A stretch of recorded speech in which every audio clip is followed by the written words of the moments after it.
Hey there, everybody. My name is Nate Johnson, and I will be broadcasting the Mid-Atlantic Regional in Colonial Heights, Virginia at Shepherd Stadium this weekend. It's the same exact four teams as 2025's Wilson Regional down in North Carolina, but the exact opposite seeding order, funny enough. I'm very excited to do these games, and this is going to be a video of each team's preview of some of their best players and how they got here to this point of the season. So without further ado, let's jump right into it. All right, here is the big picture. All 32 teams competing for that Club Baseball World Series ticket punch to Alton, Illinois. We've got the Great Lakes, the Gulf Coast, the Mid-Atlantic, and the Mid-American on the left, and then the North Atlantic, the North Pacific, the South Atlantic, and the South Pacific here to your right. All 32 teams desperately want a World Series bid. It should be a good one. Very quickly, my picks for each region here is going to be Wisconsin, Texas A&M. I will not reveal my Mid-Atlantic pick to try to be a little bit unbiased as a broadcaster. Creighton, Penn State, Oregon, Tennessee, and Grand Canyon. So mostly some favorites there, a couple of upsets in there. But those are officially my 7 World Series tickets that I will go ahead and pick there for you. Now let's get moving. Let's look at the Colonial Heights Regional. That's really what y'all are here to see. Game 1's on Friday at 3 p.m., NC State, Virginia Tech. Game 2, Friday at 7 between JMU and ECU. Now, these two games I will miss. They will be the two games I will not be there for Friday night. I should be there all day Saturday and Sunday. So that's why I wanted to go ahead and make this video talking about the preview of these teams and what to expect. Let's start out with the 1 seed, the Virginia Tech Hokies. They come in with a record of 18-2. And they're from Blacksburg, Virginia. Their all-time record, 211 and 103. They've got 6 conference titles under their belt, including 4 out of the past 5 years. Really impressive stuff from the Hokies. Ever since that 5 of the last 6 years, I should say. Ever since that 2021 national championship, they have not looked back. They have dominated not only their conference, but really their entire league. As you can see, they're 2021 national champs, and they were 2025 last season's national runner-up in a thrilling game against Penn State, which won the extra innings in the national championship, and they eventually fell to the 3-time national champions now, Penn State. They've won it 3 times in a row, the Nittany Lions have. And Virginia Tech, 10 All-Americans over the years since 2001. This is the season breakdown for the Hokies. They started the year hot. 3-0 over James Madison, obviously their biggest conference opponent. They're here with them here at Shepherd Stadium. Then they go kind of a surprising 3-2. You know, they're one of the top teams in the country all year long. People were really surprised that they dropped a couple games down there in Florida. One against Grand Valley, who's been sort of a surprise this year at the Division II club level. I think they're in Michigan. And then they had the rematch against Penn State, and they lost that one as well. Wins against Marquette, North Dakota, and Texas A&M, but still some big losses there for the Hokies. But they rebounded very quickly. Those are their only 2 losses of the year in the non-conference. They sweep their conference series, Towson, William & Mary, Maryland, and Virginia. Now, those aren't the toughest competition in the world. I'm not going to act like they are, but 12-0 is still 12-0, and they finish 18-2 on the regular season. Here are your players to watch. First up, Grayson Sneed. You got to make sure Sneed is not, if you're playing against him, you don't want him on the base pass. Not just because he's a stolen base machine. He's got good numbers there at 7, but he's got an on-base percentage of .544. Really dangerous hitter. I think he's going to hit 1 or 2 in the order every game. He's a junior from Haymarket, Virginia. .457 batting average. Just ridiculous number there. 21 hits and 46 at-bats with 5 doubles and 2 homers. He's also going to lead the team in a lot of offensive categories like runs and RBI. I think he's number 1 on the team in RBI, and if he is hitting 1 or 2 spot, very impressive. Then you have Sammy Choi, the sophomore infielder from Springfield. I think he's going to play second base. He's hitting .447, 17 of 38 at the plate, 16 runs, 12 RBI, 9 walks, only 1 strikeout. That's very impressive, Mr. Choi. And then a stolen bases on the year. Carter Vaughn's going to play first base from Midlothian, Virginia. He's hitting .357, solid numbers there. 7 doubles is what really stood out to me in his line. 10 walks to 10 strikeouts, that's solid. Not really a base stealer, just 1, and again, .481 on base percentage. Just some really good bats in this Virginia Tech order. And then Josh Burlingame, the shortstop, just a freshman for the Hokies. He's hailing from Pittsburgh, Pennsylvania, but he's a big bat in the order. 359, replacing Owen Davies, who was the leader and president of that team last year. It took him all the way to the championship game. So big shoes to fill for Josh Burlingame, and looks like he has from these numbers thus far. Now the key player. Now this is a guy, I've listed a key player for each team. It's not a guy that I've listed on players to watch. I think you either need to really lean on this guy because he's not produced for you thus far in the season, or I think he has a real potential to break out. And I think Tyler Smith definitely has that. Tyler Smith last season was arguably the best bat for the Hokies to take them into the postseason. Was the team leader in average, hits, RBI. He was the everything man, the utility man from Charlotte, North Carolina. Now this season just hadn't had the same numbers, hitting 297, which isn't horrible by any stretch, but you just kind of expected more after this guy really could have been the MVP for them last year if they had won that national championship game. You got to watch Tyler Smith. He's going to play all over the field, mostly outfield, I think, but this is definitely a guy that the Hokies are going to want to heat up and other teams are going to want to keep in check. Now, for the starting rotation, they're going to really lean on number 24, Brady Isaacson, the freshman from Williamsburg, Virginia. This Virginia Tech pitching staff, people thought, hey, they might be a little bit depleted. They were very reliant on some upperclassmen last year in that national championship run, and they didn't have the stuff to really refuel their roster. Well, that's not true. Isaacson immediately comes in as a freshman, 4-0 in his 6 appearances with 18 innings pitched and a very small ERA of 1.50. 5 walks to 24 strikeouts is great. Isaacson going to be on the mound early and often for the Hokies. Then Henry Pastel, the junior from West Springfield, Virginia. Another 4-0 record. Not surprising from a team that's 18-2, but good stuff there. 15 innings pitched, and just slightly, that second spot behind Isaacson. Not quite as good as Isaacson's numbers, but really solid. 10 walks of 14 strikeouts, so you might think Pastel's a little bit more of a contact guy, while Isaacson relying on that strikeout. And then Ben Cave. Ben Cave is a president of this team. He's going to be that third starter. The junior from New Rochelle, New York. 2-1 in 6 appearances, 13.2 innings pitched, 25 hits. So if you see a weakness in this Virginia Tech pitching staff, that's where you'd look to Ben Cave. He obviously is a leader of this team and very important to the staff. They rely on him for a lot of innings, but he does have a little bit of a high ERA at 7.91. 9 walks to 21 strikeouts is pretty solid, but obviously the third starter in everyone's rotation, you might see a little bit of a weakness there. Regionals are about depth, and we'll see if Virginia Tech has the depth to go the distance in the pitching staff. Now let's look at the rest of the bullpen here. Bunch of guys with small innings pitched. The guy that stands out to me is number 3, Sean Burke, 14.1 innings pitched. He's also at a very small ERA coming out of the pen. He's going to be their bullpen arm that they rely on most of all. Also, look at Ken Malasinski in there with 9 innings pitched. He's another big arm for them. But a lot of guys, only playing 20 games. They've got the bullpen's very spread out. Not a bunch of guys that they have leaned on heavily out of the pen. So that's going to be a big question mark for the Hokies, is do they have the bullpen to get back to Alton?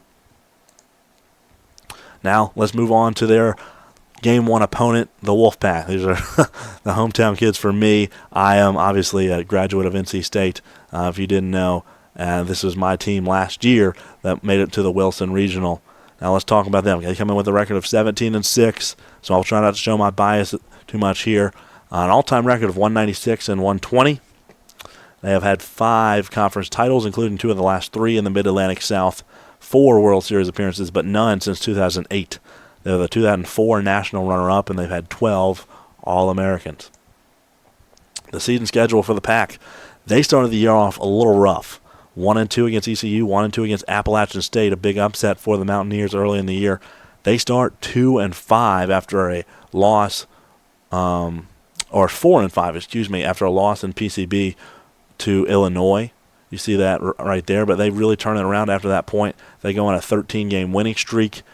They do end out the year with a loss to North Carolina in a makeup game, canceled by rain, but they were playing the pitchers that game. I'll give them a little bit of credit. The POs were hitting that one as they had a fun time in that loss. But the story for the Pack on the years, they got hot. Got hot in the last half. They sweep High Point, Elon, and Charlotte, who are not the greatest opponents in the world, but Charlotte had a pretty solid year and they really had to come out and impress some people to get back in the rankings and earn their way back to a regional spot for the second year in a row, and 3 out of the last 4.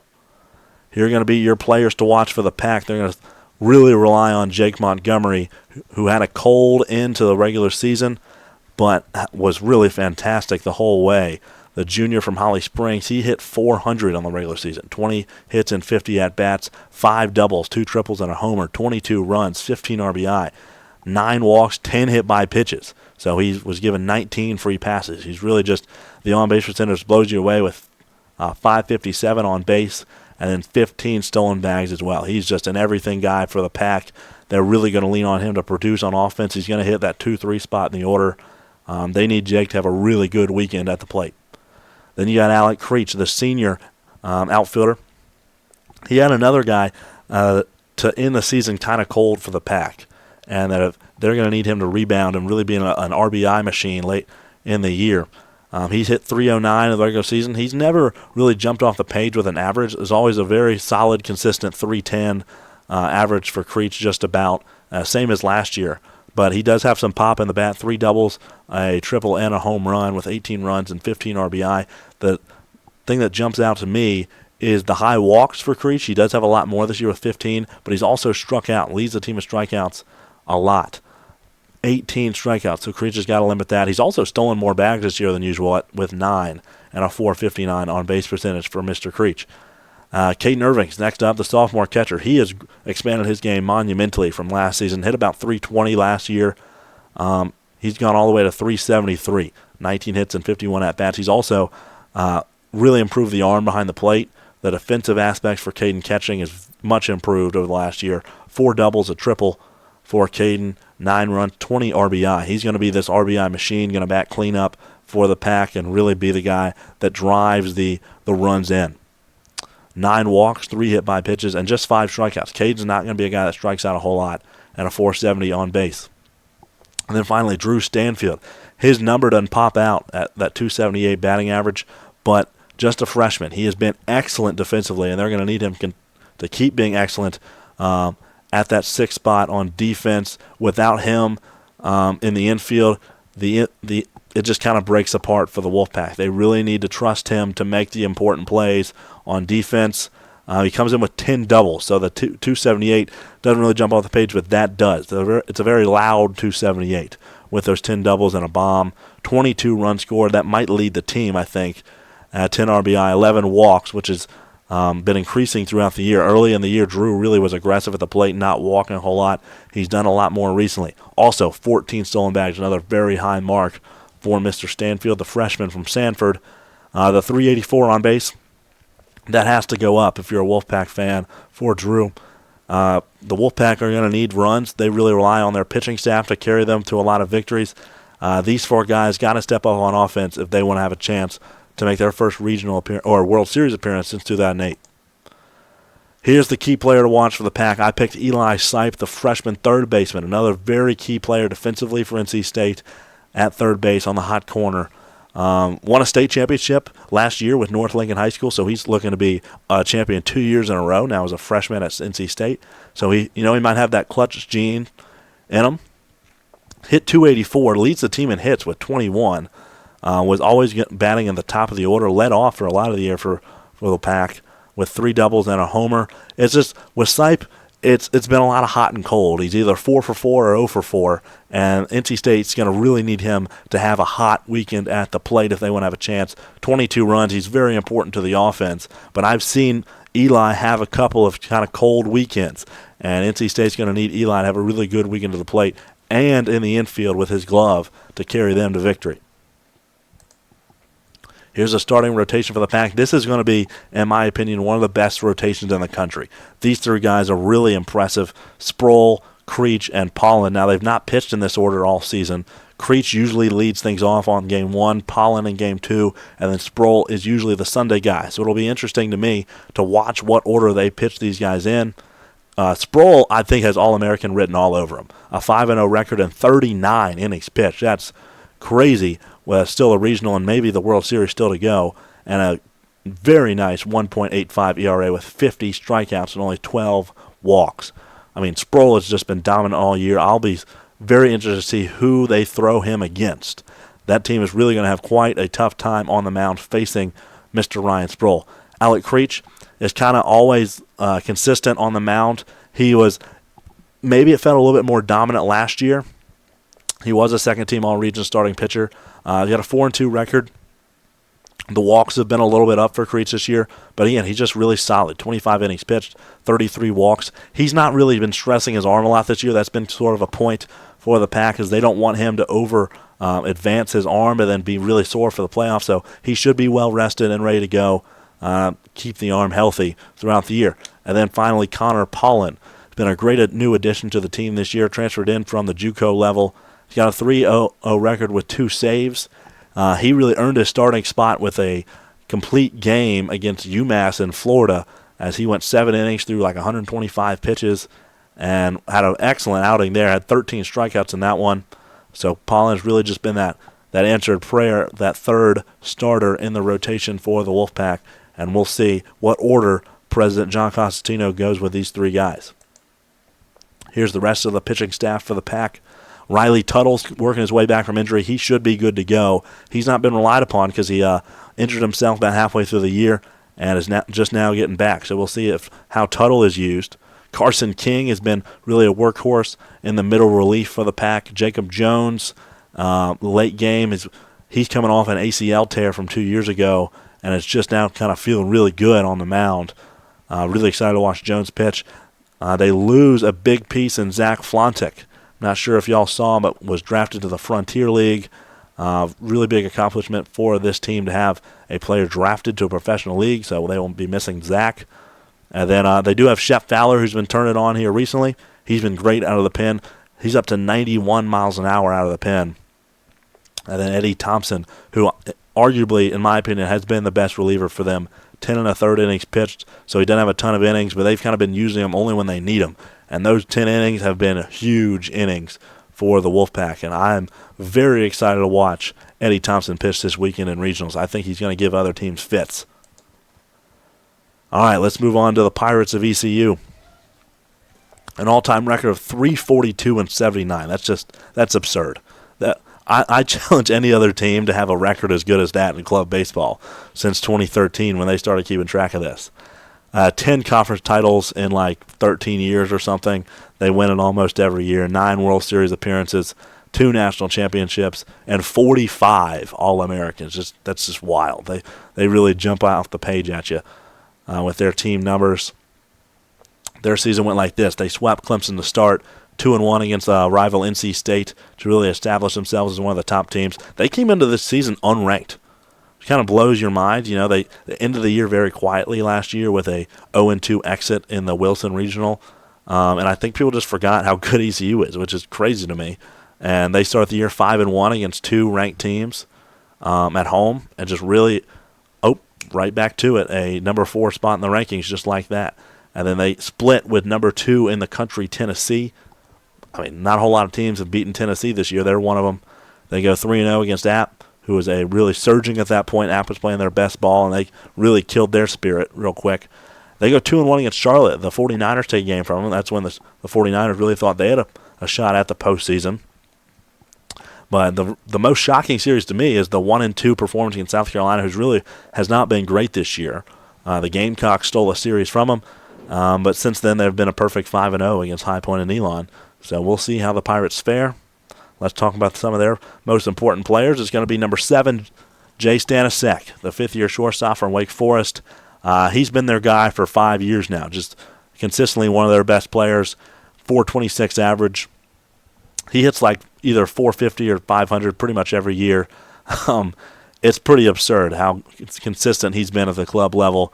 5 doubles, a triple, a home run, 25 runs scored. He's never going to have a whole lot of RBI because he leads everybody off.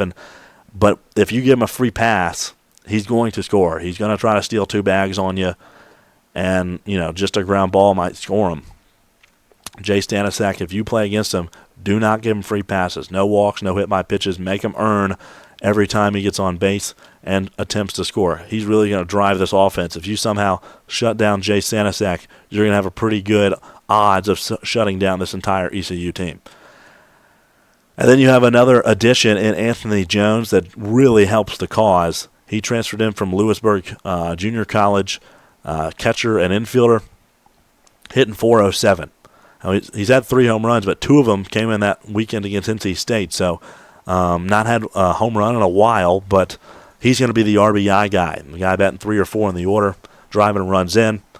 He's a tough out, hitting .407. Then Tyler Mosley, the senior second baseman. Mosley doesn't get a lot of love with Stanisiak playing next to him in the middle infield, but Mosley's just as good of a player, hitting .467, an even better batting average in his senior season. The combo of Stanisiak-Mosley turning double plays is really tough. Some really good defense from those two, and Mosley is not to be forgotten about. He's either going to bat usually in that 5 spot for them, and just, again, a really consistent bat you don't want to forget about after Anthony Jones. And then R.J. Harmson. R.J. Harmson's a really interesting guy in the ECU order, in my opinion. He didn't really play last year for the Pirates, but comes out of nowhere this year to be a leading bat in their lineup, .370.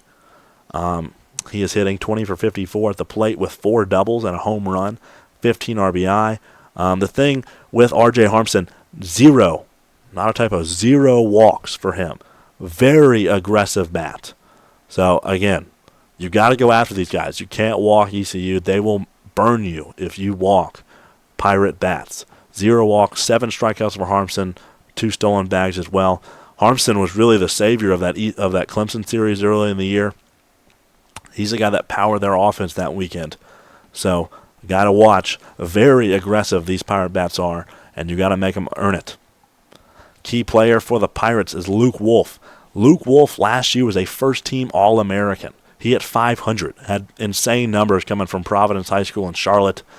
This year just hadn't been the same. .294 at the plate, 10 hits and 34 at-bats. Now, they aren't allowed 10 hits with 4 doubles, but they need Luke Wolf to be last season Luke Wolf if they want to advance to Alton, Illinois, and play for their, 11th World Series. They're going to need Wolf to reprise his role from last season. So watch for Wolf to step up, or other teams can continue to have sort of a lackluster season for the junior outfielder. Starting rotation for the Pirates, it's going to be these 3 guys. They very heavily rely on these 3 starters, Warren, Lawson, and Witten. Brandon Warren could have another All-American season. He had one last year, the 5th-year player from Bethel, North Carolina. 3-0 on the year, 26 innings pitched, 26 strikeouts. A 4.10 ERA doesn't look super impressive, but trust me, Brandon Warren's a very consistent starting pitcher. He's really never had a bad outing that I've seen. He's very consistent and very, very makes you earn it.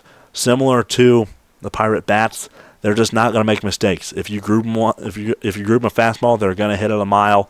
They're going to spot you on the corners, make you hit off-speed stuff. That's just that simple. Cam Lawson is sort of the question mark for me.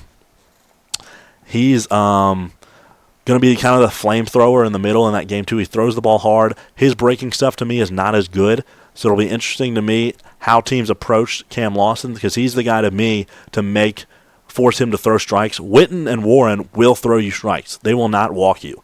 So you're going to have to earn it with base hits against those guys. Now, Lawson, to me, he's the one guy that could have a hit-or-miss day. Lawson's the one guy that could have a little bit of control issues with 11 walks and 15 innings pitched, but he has 27 strikeouts, so he's going to lead the team in strikeouts. That's to me that's the question. Does Cam Lawson have a strikeout day, or does he have a high walk day? So we will see what if they pitch these guys in this order, Warren, Lawson, or Witten, or they scramble it up. And then Hunter Witten, a very consistent Sunday starter for them all year. He comes in on Sunday and can go deep into ball games. 22 innings pitched on the year, 27 hits. He is a little bit hit-prone. He gives up more base hits than the other 2 guys, but he doesn't walk anybody. Just the 5 walks, 24 strikeouts, and a very solid, respectable .450 ERA. So these 3 guys you're going to see. In the bullpen for the Pirates, it's a big question mark. Now, they have a lot of guys who have thrown innings this year, but nobody with consistency. Not a soul. The most you could say is Lachlan Robbins. They look to him a lot, 9 1/3 innings pitched. They don't have a single reliever with 10 innings. Not a single guy. Lachlan has really been he's a freshman left-hander. Pretty solid stuff from Lachlan. So look for them to lean on him. Richard Warren, a very veteran guy in this bullpen, but again, only 5 2/3 on the season. So they don't rely on him. They really rely on those 3 starters, like I mentioned. Will Atkins is a right fielder, comes in out of the pen for them. Comes out of right field to come pitch for them, I mean. He's thrown 7 innings on the year. Other than that, it's really just like a big question mark. Like no one really knows who ECU is going to throw at you. Sometimes position players like Collins, Jones, and sometimes it's guys you hadn't seen all weekend, like Khalif Dowell or Matt Corbish, who's thrown a couple innings on the year as well. So we will see. For me, ECU, the bullpen has always been the biggest question mark for me if they can actually make a run to the national title again. They've got the starters. They've got the bats. Do they have a bullpen? And finally, the James Madison Dukes. They come in with a record of 167 and 86 all time. They've had 5 conference titles, including last season. They stole it from the Hokies. They've been to the World Series 3 times, and they were the national runner-up to Penn State in 2013. So 1 national championship appearance for the Dukes. They've had 12 All-Americans over the years. The season schedule for the Dukes, 0-3, a terrible start to the year. When I saw that JMU was swept by Virginia Tech, like, wow, it's going to be an interesting year because James Madison don't think they're going to be making the regional, so we'll have another team, not named Virginia Tech, at the Mid-Atlantic Regional this year. Well, that's not the case because they rebounded. And it wasn't immediate either. They go 1-2 against Maryland. I was like, oh, wow, Maryland might be the team this year. They've beaten JMU, but not true. After that, they go 9-0 in their next 9. Towson, Virginia, William & Mary. Now, admittedly, not the strongest of teams there, but they take care of business. They let no game slip, and they go perfect in their next 3 conference series, and then finish the year with their non-conference series, 2-1 against nationally ranked Clemson. Clemson's a good, solid squad, so they do show, hey, we can beat the good teams too, and they do against Clemson. Only 18 games played, by far the fewest games played of these 4 teams. So James Madison, we have the least amount of stuff to go out to go on here. Here are their players to watch. Now, I know from previous experience, I've played at least 2 of these guys before. Back in the day, Hill Naskey and Trevor McAndrews were very solid players. 2 upperclassmen, a senior and a junior respectively. Hill is the president of this team from Reston, Virginia, hitting .431. He's going to be a real tough out. 22 hits and 51 at-bats. He's going to be really the mainstay of this order, the main focal point. 6 doubles, 14 runs. He also has 6 stolen bags, a .540 on base. Hill's going to be the guy to watch. Trevor McAndrews, the outfielder from Arlington, hitting .295, but a very loud .295. 6 doubles, 3 homers, 15 RBI. He's going to be the main driver in the middle of the order. 14 walks to 8 Ks. And then Evan Bropst, the sophomore, a little bit of youth here, batting .396 with 19 hits. So a sort of a younger guy that they're really liking. 3 doubles and 2 triples and a homer, so 6 extra base hits for Mr. Bropst. 17 runs, 14 RBI. So another good outfielder there to pair with McAndrews. And then Matt Visor. I don't know if it's Visor or Visor. I'm going to go with Visor. That sounds a little bit more correct. The junior from Flanders, New Jersey. He's hitting .372. So I don't remember Visor being in the order last season. If I am, he might not have played a whole lot, if I'm mistaken. But good numbers from him. .442 on base percentage with 7 stolen bags. So he's going to be, I think, the shortstop. I think Naskey either plays second or third. So we will have to see. JMU definitely the most question marks on any of the teams here. The key player, in my opinion, Cole Elrod from Mechanicsville. Versus Clemson, he has really turned it on at the late half of the year. He went 5 for 12 against the Clemson Tigers just a week ago with 2 doubles and a triple, 3 RBI, 2 runs, and he has really projected his average up to .342 going into regional with 13 runs. He's going to be a big part of this offense. The third outfielder to pair with Bropst and McAndrews is Elrod, wearing that number 98 jersey.